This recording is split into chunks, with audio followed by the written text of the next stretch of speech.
Astronomie, astrophysique, cosmologie, astroparticules. Ça se passe là-haut, par Eric Simon.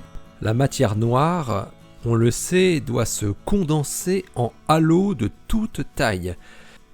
De nouvelles simulations très détaillées qui explorent 20 ordres de grandeur pour la masse de ces halos de matière noire viennent de montrer une similitude dans la relation masse-densité de ces halos.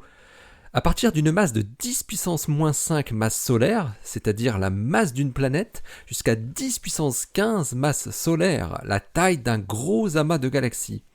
Cette nouveauté a des implications importantes sur le potentiel de détection indirecte de la matière noire par annihilation dans les galaxies. Une étude publiée dans Nature cette semaine. La matière noire telle qu'elle est conçue dans le modèle standard de la cosmologie joue un rôle crucial dans l'évolution cosmique, et notamment dans l'apparition des galaxies. Les galaxies naissent et grossissent au centre d'énormes concentrations de matière noire, des halos de matière noire. Les propriétés des gros halos de matière noire peuvent être déduites des propriétés des galaxies qu'ils contiennent. Mais les astrophysiciens ne savent pas grand-chose des tout petits halos de matière noire qui sont trop petits pour abriter une galaxie. Les plus gros halos étudiés contiennent des amas de galaxies, plusieurs centaines de galaxies, et ont une masse qui atteint 10 puissance 15 masse solaire, 1 million de milliards de masses solaires. Mais la masse des plus petits n'est pas connue précisément. La théorie de la matière noire sous forme de particules massives interagissant faiblement avec la matière baryonique suggère que ces petits halos pourraient avoir une masse de l'ordre de celle de la Terre.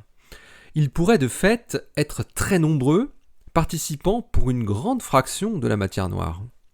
Jie Wang de la School of Astronomy and Space Science de l'Académie des sciences chinoises et ses collaborateurs américains et européens ont exploré le monde des tout petits halos de matière noire en étudiant leur structure par des simulations numériques de leur formation et de leur évolution.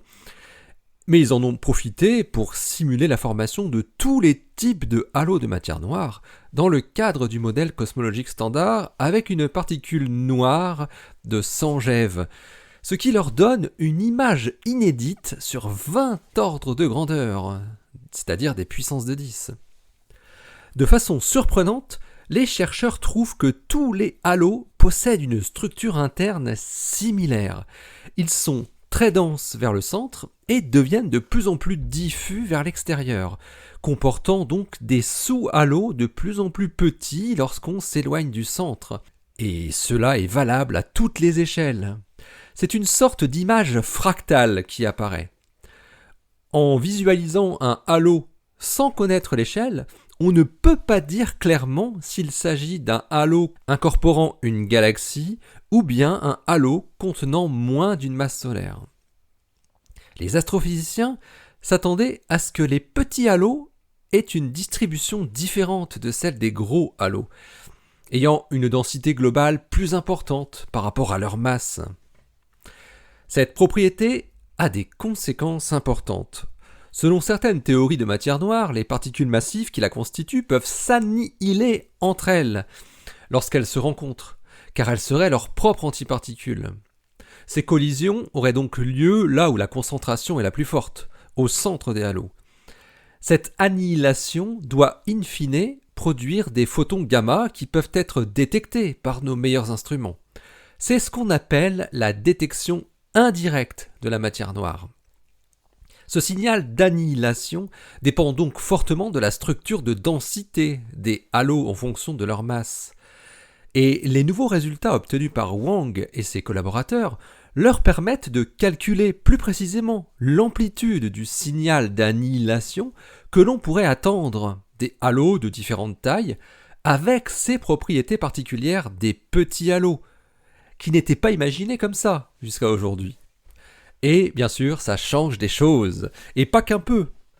Le fait que la relation masse-densité des halos apparaisse universelle pour les halos de toutes les tailles depuis les amas de galaxies jusqu'à une masse planétaire, et ne dépendent finalement que des paramètres cosmologiques et de la nature de la particule formant la matière noire, mais aucunement de l'environnement qui les entoure, implique, selon Wang et ses collaborateurs, que les halos de masse compris entre 10-3 et 10 puissance 11 masses solaires contribuent de façon égale à la luminosité gamma d'annihilation. La conséquence est que cette émission gamma d'annihilation doit être beaucoup plus faible que ce qui était calculé auparavant, avec des hypothèses différentes sur les halos de petite taille, jusqu'à un facteur 1000.